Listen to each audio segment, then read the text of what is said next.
कहानी की शुरुआत होती है चंदन से, जो रामपुर गांव में खेती बाड़ी करके अपना जीवन यापन कर रहा था। उसके परिवार में उसके दो बच्चे थे, बेटा रूप और बेटी तुलसी। चंदन की पत्नी का देहांत हो चुका था और अब वह अपने दोनों बच्चों की जिम्मेदारी अकेले संभालता था। लोगों ने उसे कई बार सलाह दी कि वह दूसरी शादी कर ले, लेकिन चंदन ने किसी की बात पर ध्यान नहीं दिया। उसका मानना था कि सौतेली माँ आकर उसके बच्चों के साथ अच्छा व्यवहार नहीं करेगी। चंदन के पास खेती की केवल 2 बीघा जमीन थी, जिस पर वह किसी तरह से अपने परिवार का पालन पोषण करता था। उसकी आर्थिक स्थिति बहुत खराब थी, फिर भी उसके दिल में परोपकार की भावना गहराई से बसी हुई थी। इसी वजह से उसने एक नियम बना रखा था कि वह प्रतिदिन गांव के पास बहने वाली नदी पर मछलियों को खाना खिलाएगा। वह अपने घर में गेहूं के आटे को गुड़ और पानी के साथ मिलाकर गोलियां बनाता और फिर नदी में जाकर मछलियों को डाल देता। उसका बेटा रूप हमेशा उसके साथ जाता था। चंदन अपने बेटे को समझाते हुए कहता, बेटा, मैं कल को रहूं या नहीं, लेकिन मेरे जाने के बाद तुम एक काम अवश्य करना चाहे। कैसी भी हालत हो, मछलियों को चारा डालना मत बंद करना। रूप मुस्कुराकर जवाब देता, हाँ बापू, मैं हमेशा आपकी यह बात याद रखूंगा और सारा जीवन मैं भी मछलियों को आटे और गुड़ की गोलियां खिलाऊंगा। समय बीतता गया और रूप तथा तुलसी जवान हो गए। इस बीच चंदन बुढ़ापे की ओर बढ़ रहा था। वह दिन भी आया जब बुढ़ापे और बीमारी के चलते चंदन ने इस दुनिया को अलविदा कह दिया। मृत्यु के समय चंदन के मन में केवल एक ही दुख था, अपने बच्चों के विवाह की जिम्मेदारी को पूरा न कर पाने का। जब पिता का अंतिम संस्कार हो गया, तब रूप को यह एहसास हुआ कि अब पूरे घर की जिम्मेदारी उसी पर है, यहां तक कि अपनी बहन की शादी भी उसे ही करवानी होगी। इस सोच के साथ रूप ने अपने 2 बीघा खेतों पर और भी ज्यादा मेहनत करने का फैसला किया। साथ ही गांव वालों की सहायता से वह अपनी बहन के लिए रिश्ता खोजने लगा। लेकिन समस्या यह थी कि उनकी आर्थिक स्थिति बहुत खराब थी, जिससे बहन की शादी में अड़चनें आ रही थीं। वर पक्ष के लोग लड़की के दहेज में अच्छा खासा धन मांग रहे थे, जबकि रूप की हैसियत ऐसी नहीं थी कि वह उनकी मांग को पूरा कर सके। आखिरकार जब रूप के सामने कोई उपाय नहीं सूझा, तो उसने ठान लिया कि वह अपने 2 बीघा खेतों को गांव के जमींदार के पास गिरवी रखकर उससे पैसे उधार लेगा, ताकि अपनी बहन की शादी का खर्चा उठा सके। इस निश्चय के साथ वह जमींदार के पास गया और कहा, जमींदार जी, मुझे धन की आवश्यकता है। जैसा कि आप जानते हैं, मैं अपनी बहन की शादी करना चाहता हूं और उसके लिए मुझे पैसे चाहिए। मैं चाहता हूं कि आप मेरे खेत को गिरवी रखें और मुझे कुछ पैसे उधार दें। जमींदार ने उसकी बात सुनकर उत्तर दिया, अरे रूप, तुम्हारे पास खेत है कितने? सिर्फ 2 बीघा, और 2 बीघा जमीन के बदले में मैं तुम्हें कितना धन दे पाऊंगा? मुझे नहीं लगता कि यह धन तुम्हारी बहन की शादी के लिए पर्याप्त हो। रूप ने जमींदार से कहा, ऐसा मत कहिए जमींदार जी, मैं आपके पास बहुत उम्मीद लेकर आया हूं। मुझ पर दया कीजिए और मेरे खेतों को गिरवी रखकर मुझे इतना धन तो दे ही दीजिए जिससे मैं अपनी बहन की शादी कर सकूं। इस पर जमींदार ने जवाब दिया, ठीक है रूप, वैसे तो 2 बीघा खेत की कीमत कुछ ज्यादा नहीं बनती, लेकिन क्योंकि तुम्हारे पिता चंदन से मेरी अच्छी जान पहचान थी, इसीलिए मैं तुम खेत को गिरवी रखकर तुम्हें 100 स्वर्ण मुद्राएं दे सकता हूं। रूप ने कहा, ठीक है जमींदार साहब, मुझे आपका यह प्रस्ताव मंजूर है। जमींदार ने रूप के खेत को गिरवी रखकर उसे 100 स्वर्ण मुद्राएं दे दी।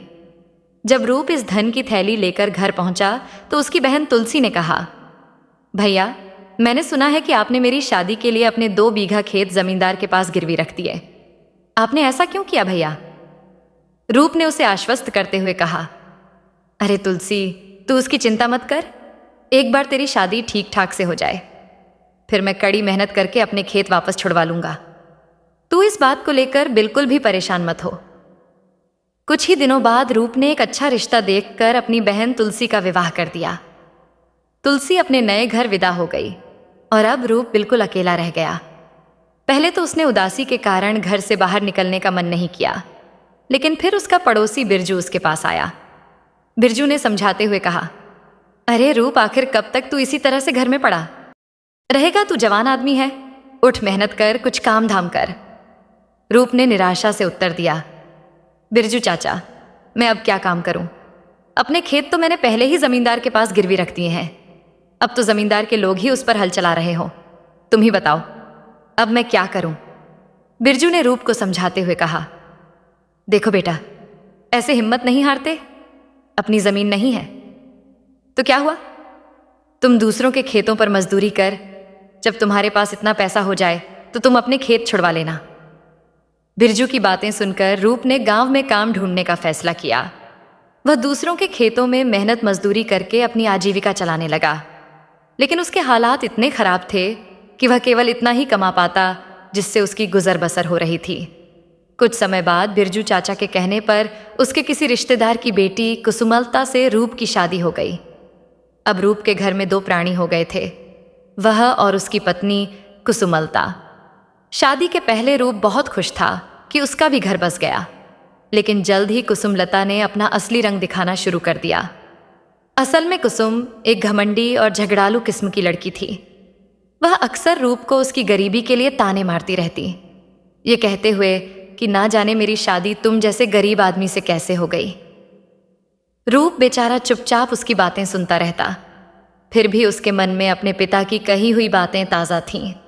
वह आज भी रोज आटे और गुड़ की गोलियां बनाकर गांव के बाहर बहने वाली नदी में मछलियों को खिलाने जाता था। जब उसकी पत्नी कुसुमलता उसे ऐसा करते देखती तो उस पर चिल्लाने लगती, देखो, तुम्हें तो अपने घर में खाने के लाले पड़े हुए हैं और तुम मछलियों को चारा डालने से बाज नहीं आ रहे हो। तुम्हें क्या मिलता है मछलियों को खिलाकर? लेकिन रूप हमेशा अपनी पत्नी की बातों को एक कान से सुनता और दूसरे कान से निकाल देता।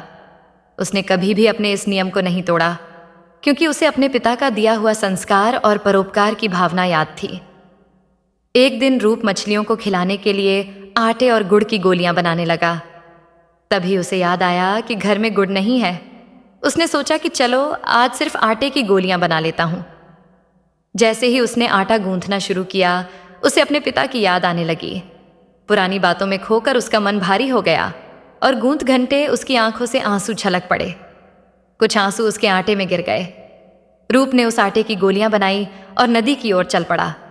जब वह नदी पर पहुंचा और मछलियों को चारा डालने लगा, तभी उसे एक आवाज सुनाई दी, आज चारा मीठा नहीं बल्कि नमकीन है। रूप यह सुनकर चौंक गया और चारों ओर देखने लगा, लेकिन वहां कोई नहीं था। उसने फिर से मछलियों को चारा डालना शुरू किया।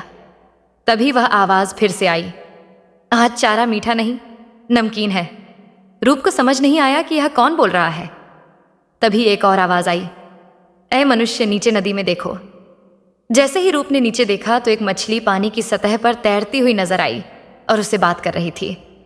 रूप एक मछली को मानव भाषा में बोलते देखकर हैरान रह गया। मछली बोली, अरे भाई, तुम रोज हमें जो चारा डालते हो वह मीठा होता है, लेकिन आज तुम्हारा चारा नमकीन क्यों है? रूप ने खुद को संभालते हुए कहा, मछली रानी, असल में बात यह है कि मैं रोज तुम्हें आटे और गुड़ की गोलियां खिलाता हूं, लेकिन आज मेरे घर पर गुड़ खत्म था। शायद मेरे आंसू जो गोलियों में गिरे उनकी वजह से यह नमकीन हो गई है। तब मछली ने कहा, क्यों भाई, आखिर तुम्हें क्या परेशानी है कि तुम्हारी आंखों से आंसू बह रहे हैं? रूप ने उत्तर दिया, बात यह है कि मेरे खेत जमींदार के पास गिरवी रखे हुए हैं और उन्हें छुड़वाने के लिए मेरे पास धन नहीं है। इसके अलावा लोगों के खेतों में काम करके भी मैं इतना धन नहीं कमा पाता कि अपने परिवार का ठीक से भरण पोषण कर सकूं। बस इसी वजह से मेरा मन दुखी था। मछली ने कहा, भाई, तुम इतने समय से हमें खाना खिला रहे हो, इसीलिए मैं तुम्हारी कुछ सहायता करना चाहती हूं। यह कहकर मछली वापस नदी में गोता लगा गई। कुछ ही पलों बाद मछली फिर से नदी की सतह पर आई और उसके मुंह में एक मोती था। उसने वह कीमती मोती रूप को देते हुए कहा, भाई, तुम यह मोती रख लो, यह बहुत ही कीमती मोती है। अगर तुम इसे बाजार में बेचोगा तो तुम्हें इतना धन मिलेगा कि तुम्हारी सारी गरीबी दूर हो जाएगी। रूप ने वह मोती संभाल कर रख लिया। इसके बाद मछली वापस पानी में चली गई। रूप ने उस मोती को बाजार में ले जाकर बेचा और सचमुच उसे ढेर सारी स्वर्ण मुद्राएं मिली। स्वर्ण मुद्राओं की थैली लेकर जब रूप अपने घर पहुंचा तो उसने अपनी पत्नी को सारी बात बताई। उसकी पत्नी बहुत खुश हुई और बोली, चलो, अच्छा हुआ, आखिर मछलियों को खिलाने का कुछ तो फायदा हुआ। अब हमारे दिन भी बदल जाएंगे। फिर ऐसा ही हुआ। रूप ने उस धन से बहुत सारा सामान खरीदा और अब उसके घर में किसी चीज की कमी नहीं थी। लेकिन इतना धन एक साथ मिलने के कारण उसकी पत्नी और भी ज्यादा घमंडी हो गई। वह बिना सोचे समझे महंगे से महंगे कपड़े और गहने खरीदने लगी। उसकी फिजूल खर्ची का परिणाम यह हुआ कि कुछ ही महीनों में एक बार फिर से उन्हें धन की कमी होने लगी। गिरधर अपनी पत्नी को समझाने की कोशिश करता कि इस तरह से फिजूल खर्च ना करें, लेकिन उसकी पत्नी पर इन बातों का कोई असर नहीं पड़ता। फिर वह समय भी आ गया जब एक बार फिर से वे लोग धन की कमी से जूझने लगे। तब उसकी पत्नी कहने लगी, देखो जी, अब हमारे सारे पैसे खत्म हो गए हैं, लेकिन मेरे पास एक ऐसा उपाय है जिससे हमें थैली भरकर स्वर्ण मुद्राएं नहीं बल्कि संदूक भरकर स्वर्ण मुद्राएं मिल सकती हैं। फिर हमें सारा जीवन कोई काम नहीं करना पड़ेगा और धन की कोई कमी नहीं रहेगी। तुम्हें बस वही करना होगा जैसा मैं कहूंगी। रूप अपनी पत्नी की बातों को सुनकर हैरान था और सोचने लगा, आखिर ऐसा कौन सा उपाय है। तब उसकी पत्नी बोली, हमें उस बोलने वाली मछली को पकड़कर अपने नगर के राजा को बेचना होगा।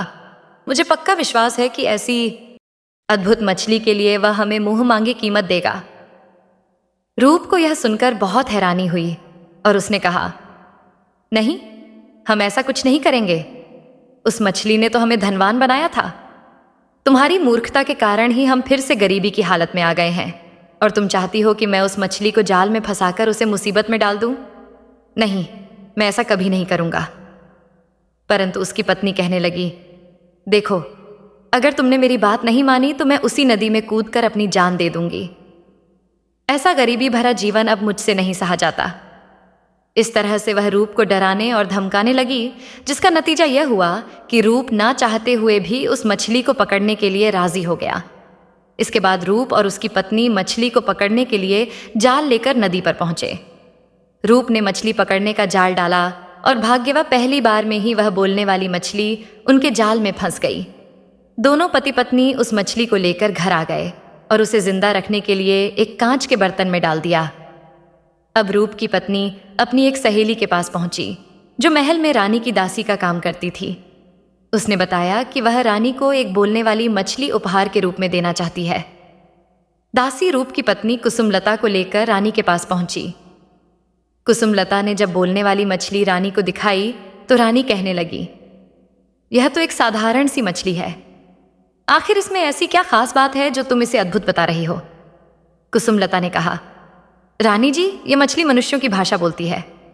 रानी बोली, अच्छा, अगर ऐसी बात है तो इससे कहो कि हमें भी कुछ बोलकर दिखाए। लेकिन मछली ने एक शब्द भी नहीं कहा, वह बिल्कुल चुप रही। तब कुसुमलता ने चालाकी से कहा, रानी जी, अच्छा, आप ऐसा कीजिए कि शाम के खाने में इस मछली को ही पका लीजिए। यह सुनते ही मछली झट से बोलने लगी, नहीं नहीं रानी जी, आप मुझे अपना भोजन मत बनाइए, मुझ पर दया कीजिए। जब भी आप कहेंगी मैं आपको बोलकर दिखाऊंगी। मछली को बोलते हुए देखकर रानी बहुत खुश हुई और कहने लगी, सचमुच यह तो एक अनमोल मछली है और हमारे राजमहल की शोभा बढ़ाएगी। तुमने इसे हमारे पास लाकर बहुत अच्छा काम किया है। हम तुम्हें इसके बदले में इतना धन देंगे कि सारा जीवन तुम बैठकर खाओगे। और फिर रानी ने स्वर्ण मुद्राओं की कई थैलियां रूप की पत्नी कुसुमलता के घर भेज दी। कुसुमलता ने उनमें से एक थैली अपनी सहेली को दे दी। अब कुसुमलता के पास धन की कोई कमी नहीं थी और पूरे राज्य में यह बात फैल गई थी कि महाराज के दरबार में एक अनमोल मछली है जो मनुष्यों की भाषा बोलती है। इस सफलता से कुसुमलता बहुत खुश थी, लेकिन दूसरी तरफ रूप इस बात से संतुष्ट नहीं था। उसे लगता था कि उसने मछली को जाल में फंसाकर एक बड़ा अपराध किया है। कई रातों तक रूप को इस विषय पर सोचते सोचते नींद नहीं आई। एक रात जब उसकी आंख लगी तो उसने सपने में देखा कि उसके पिता की आत्मा उससे कह रही है, बेटा रूप, यह तूने क्या किया? मैंने तुझे मछलियों की सेवा करने के लिए कहा था और तूने एक ऐसी मछली जिसने तेरी सहायता की, उसे पकड़कर राजा को बेच दिया। यह अच्छा नहीं किया।